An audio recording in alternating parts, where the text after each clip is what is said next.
ப்ராப்ளம்லேருந்து தப்பிக்கிறதுக்கு வெளியில் நம்ம ஒன்று செய்யறது அதுக்கு ஒரு தீர்வு அமையாது. இறை நாமத்தை நம்ம சொல்லி சொல்லி சொல்லி சொல்லி நம்மளுடைய கர்ம வினையினுடைய பலனும் அதுதான் பலன். அந்த நாமத்துக்கு நம்மளுடைய ஒரு கெட்ட கர்மாவனால் வரக்கூடிய ஒரு வியாதியையோ அல்லது நமக்கு ஒரு துன்பமான சூழ்நிலையோ அதிலே மீளணும் அப்படின்னாக்க நாம வந்துட்டால் ஒரு பெரிய மருந்து, ஒரு பெரிய மகா பிரசாதமா நமக்கு வரப்பிரசாதமா யோகி ராமசுகுமார் அப்படிங்கிற நாமம் கிடைச்சிருக்கு.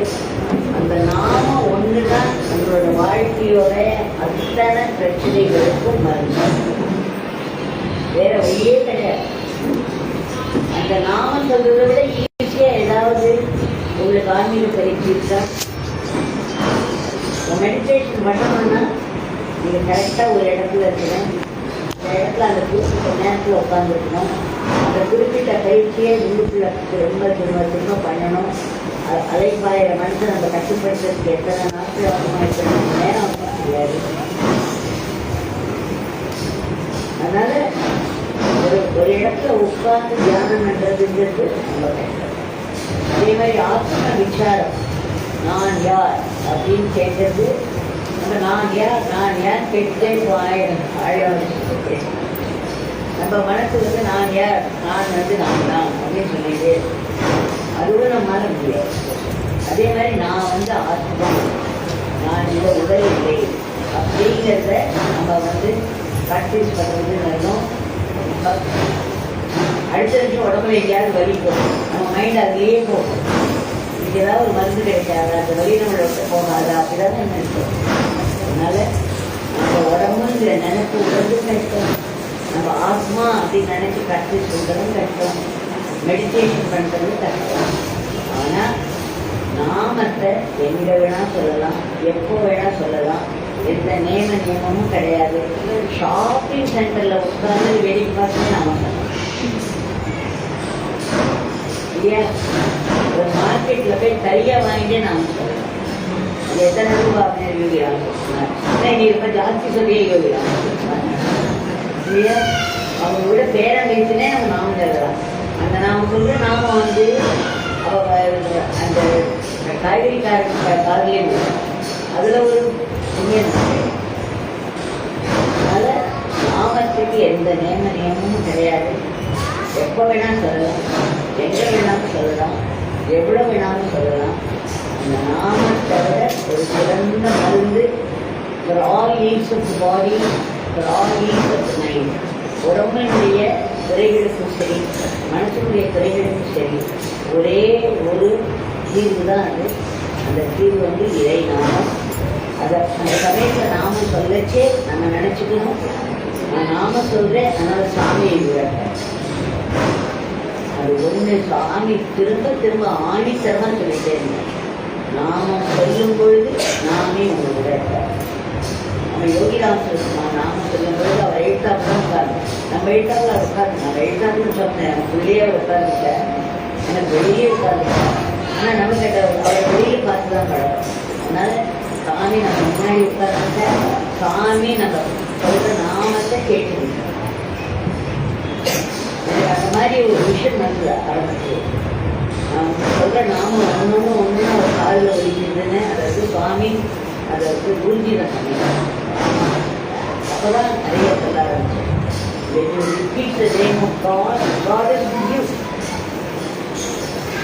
ஒரு வார்த்தையும் அதனுடைய அர்த்தத்தை பிரிக்க முடியாது.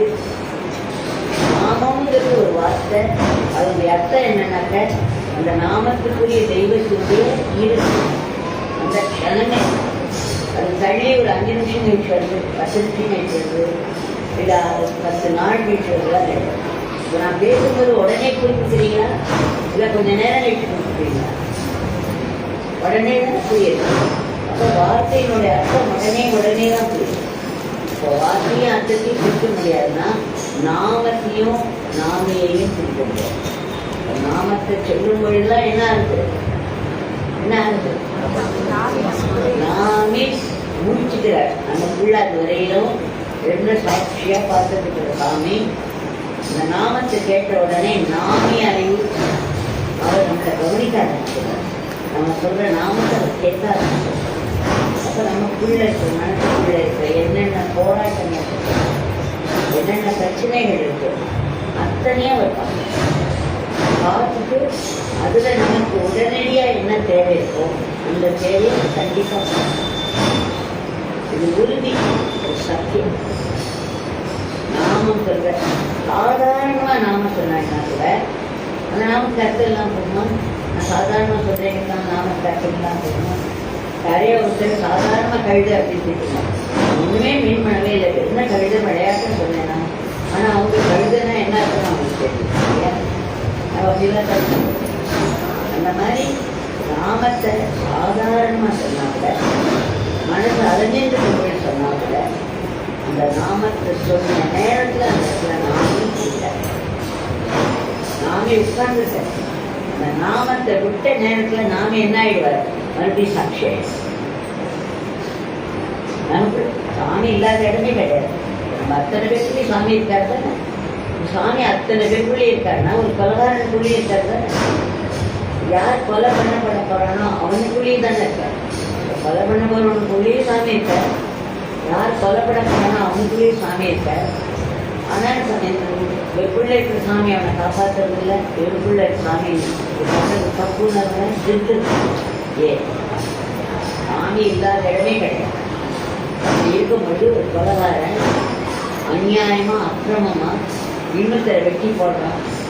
வெட்டி போட்ட உள்ளேயும் கடவுள் இல்லை, கொலை பண்ண உள்ளே கடவுள் இல்லை இல்லையா? இவனை நினைச்சு நிறுத்திருக்கான்.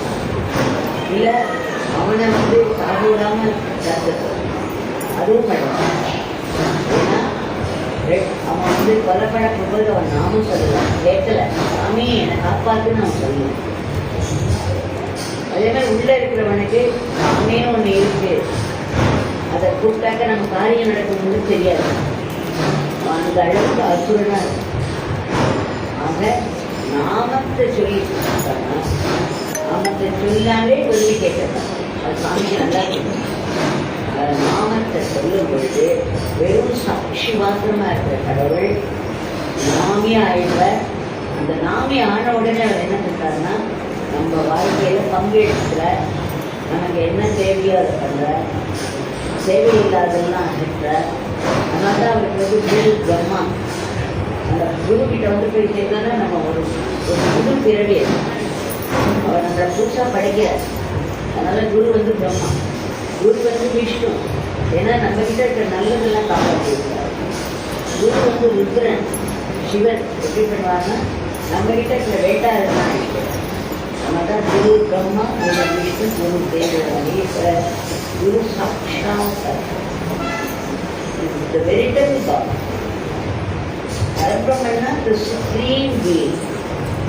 பரானா சுப்ரீம், பிரம்மன்னா கடவுள். வஸ்து, அதனால ஏக வஸ்து, பிரம்ம வஸ்து. அதான் பரம் பொருள். வஸ்துனால பொருள் நான் சொல்றேன். பரம் நம்ம எல்லாரும் என்ன பண்றோம்? வெறும் பொருள் பின்னாடி அலையலாம். பரம்பொருளை யாரையும் இல்லையா? நமக்கு அந்த பொருள் வார்த்தை கேட்டாலே வெறும் பொருள் தான். யாருக்கு பரம்பொருள் எத்தனை பேர் ஞாபகம்? ஆக அதாவது இதை மனசுக்குள்ள வச்சுக்கணும். அதனால தான் அந்த காலத்தில் நான் கூட இல்லை சொல்றேன். அந்த காலத்து குழந்தைகளுக்கு பேர்லாம் என்னன்னு கேட்டால் அழகா ராமா, கிருஷ்ணா, சிவா, மகாதேவி அப்படிலாம் பேர் இருப்பாங்க. முருகன் நல்லா பேர் இருப்பாங்க. அப்போ அம்மா அப்பா சாதாரணமாக கூப்பிட்டே கூட அந்த வார்த்தையோட அர்த்தம் என்ன? முருகா அப்படின்னு கூப்பிட்டானா அந்த இடத்துல முருகனுடைய இருப்பு. ஏன்னா அந்த முருகாங்கிற வார்த்தையோட அர்த்தம் அந்த இடத்துல இருக்கணும் இல்லையா? அந்த அர்த்தம் என்னது? அவருடைய இருப்பு.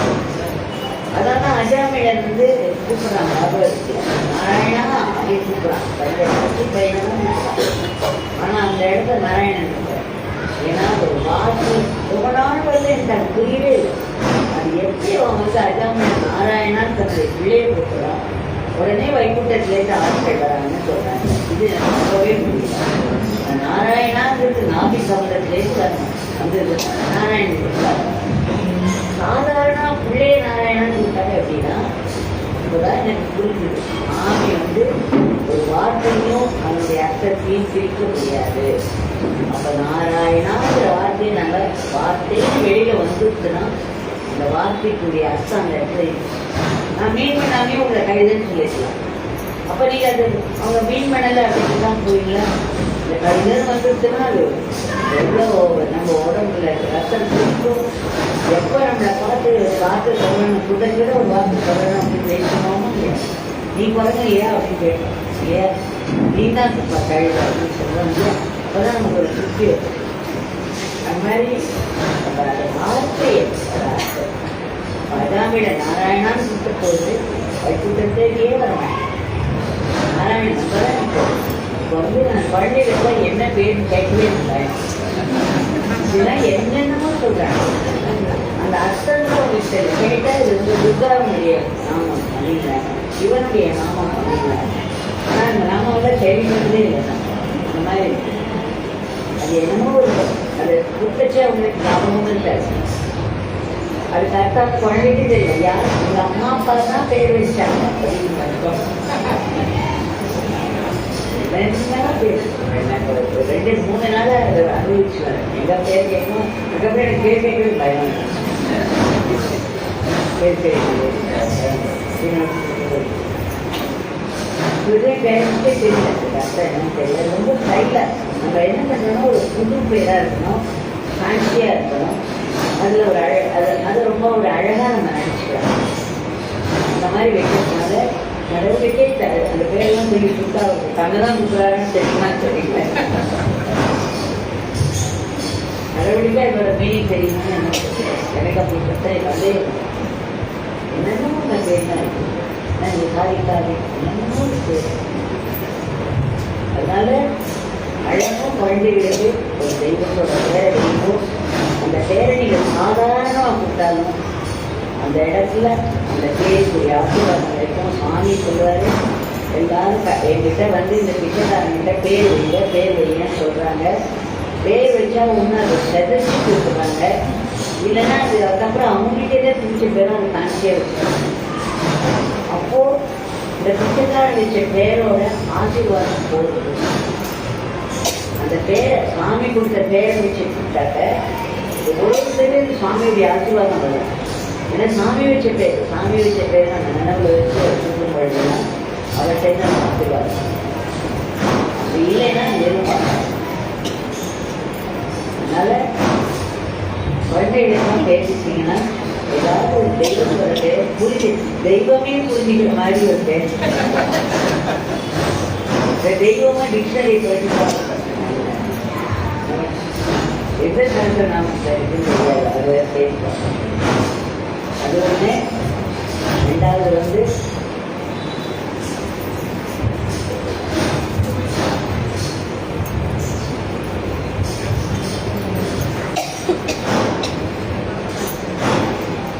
இன்னும் ஒன்று சொல்லிட்டு வரேன். நான் சாமியை நமக்கு வாக்கு கொடுத்துருக்கார். என்ன வாக்கு கொடுத்துருக்காரு என்கிட்ட தான் சொன்னார். அதனால சாமிகிட்ட நான் கூட கேட்டேன். என்னன்னா நீ சந்தோஷமா இருக்கிறது சரியா? அப்போ கடவுளை சந்தோஷப்படுத்து. கடவுளை சந்தோஷப்படுத்துறது என்ன? அவருடைய நாமத்தை சொல்லி. அப்போ அவருடைய நாமத்தை சொன்னோன்னா அவர் சந்தோஷப்படுவார். அவர் சந்தோஷப்பட்டாருன்னா நம்மளை சந்தோஷமா வைக்கணும் இல்லையா? அதானே அர்த்தம். அதனால அவர் நாமத்தை சொல்லும் பொழுது உங்களுக்கு சந்தோஷம் வரல, இல்லை வேற ஏதோ வருதுன்னா நீங்கள் சாமியை சண்டை போடுங்க. நாங்கள் நீங்கள் கொடுத்த வாக்கு இல்லையா? இப்போ உங்களை சந்தோஷப்படுத்தணும்னா உங்கள் நாமத்தை சொல்கிறேன் நான். இப்போ நீங்கள் என்ன சந்தோஷப்படுத்த சாமி பதில் சொல்லியாகும். ஆனால் அது சொல்லும் பொழுது அந்த ஒரு ஆழ்ந்த ஏக்கத்தோடு சொல்லும் பொழுது அதுக்குரிய பதில் நமக்கு செயலாகும். சாமி சேர்த்து ஒரு அருளாகும். அதனால் சாமி கிட்ட சதா பேசிட்டே இருங்க. எல்லாத்தையும் அவருக்கு சொல்லுங்க. ஒன்று விடாமல் சொல்லுங்க. வம்பு கூட பேசணும், ஆனால் அவரோட பேசணும். நீங்கள் வம்பு பேசுனீங்கன்னா இப்போ அப்படி கெட்டவனாக இருக்கா, அவருக்கு முன்னாடி அந்த கெட்டவன் நல்லவளாக மாறிடும். இந்த அவர் கால் வீச்சு கேட்கறதுனால சாமி சொல்லியிருக்காரு, அவர் படத்தில் அவர் பூரணமாக இருக்கேன், அவருடைய நாமத்தில் பூரணமாக இருக்கேன்னு சொல்லி அவர் படத்தோடு நீங்கள் பேசும்பொழுது அந்த பூரணத்திற்கிட்ட பேசுறீங்க. அப்போ அங்கே என்ன பேசினாலும் அது தானாகவே திரும்பி ஒரு மங்களமான ஒரு விஷயமா மாறிடும் இல்லையா? அதனால அடுத்தவங்க கிட்ட வம்பு பேசாம யார் நிறையாவது உங்களுக்கு எரிச்சல் இருந்தாங்க சாமிகிட்ட வந்து எரிச்சப்படுங்க. அவங்க சாமி மேலே எரிச்சப்படுறாங்க. நீங்கள் யாரை பற்றி என்ன குறையோ அதை வந்து சாமி பண்ணிகிட்டே இருக்காங்க, இவ்வளோ மோசமாக பண்ணாங்க அப்படின்னு சொல்லுங்க. அதில் அவங்களுக்கு ஒரு விடிவு வரும், உங்களுக்கு ஒரு விடுதலை வரும் சரியா? அதனால சாமி கிட்ட ரெண்டாவது நம்ம சாமிகிட்ட பேசும்போது சாமி அந்த இடத்துல இருக்காருன்னு தானே கேட்குறோம். இப்போ நம்ம அதை பண்ண அந்த இடத்துல சாமி இருக்கிறது சத்தியமாக வேசியம். உங்களால் கொஞ்ச நாள் அந்த இடத்துல சாமி நான் சொல்றேன், மூர்த்திலேருந்து வெளியில வர சாமி. இன்னைக்கு மானியம் கூட அறுப்புகளை நான் சொல்லிட்டு இருந்தேன். அந்த நாம சொல்லும் பொழுது இந்த நம்ம பூஜா படங்களுக்கு அறிய சாமி அந்த சுவாமி அந்த ரெண்டு இதுக்கு நடுவில் அப்படி பின்னாடி போறார், அழகா போறாரு. அந்த ஒரு நடையே அப்படி டான்ஸ் மாதிரி அழகா போறாரு. அப்புறம் அப்படி முன்னாடி வர்றாரு, கட்டத்துக்கு பின்னாடி போறாரு, முன்னாடி வர்றாரு. நம்ம பாடுற வேகத்துக்கு தகுந்த மாதிரி அவருடைய ஆக்ஷன் சொல்லு. அந்த மாதிரி இன்னைக்கு மார்னிங் வந்து அப்படி ஒரு அற்புதமான அனுபவம் கருப்புக்கோட்டை இது. ஸோ சுவாமி வந்து அப்படி உயிரோட்டமாக இருக்கார். அந்த இருப்பு நான் நாம சொல்லிச்சு சாமி இருக்கார் நினச்சிங்கன்னா சாமி இருக்கார். அதை நீங்கள் நினைக்க சாமி அந்த நேரத்தில் எப்படி இருக்கார், எப்படி டான்ஸ் ஆடுறார், எப்படிலாம் போகிறார் வர்றார், எப்படி ஆசீர்வாதம் பண்ணுறாருலாம் தெரியாது. எல்லாரும் அதை சோதனை பண்ணி எக்ஸ்பெரிமெண்ட் பண்ணி பாருங்க. நாம சொல்லிட்டு சாமி நீ கூட இருக்க அந்த நேரத்தில் நாமி என்னை நல்லா பார்க்குற, எனக்குள்ளே இருக்கக்கூடிய போராட்டங்கள் பிரச்சனைகள் அவங்களுக்கு தெரியும். கண்டிப்பாக அதுக்குரிய ஒரு வழியை அவரை காமிச்சு கொடுப்பார். அதுக்கு என்ன பண்ணணுமோ அது இவ்வளோதான் எனக்கு அதுக்கு சொல்ல விரும்பினது. வேறு ஏதாவது கேள்வி இருந்தால் கேட்கணும்.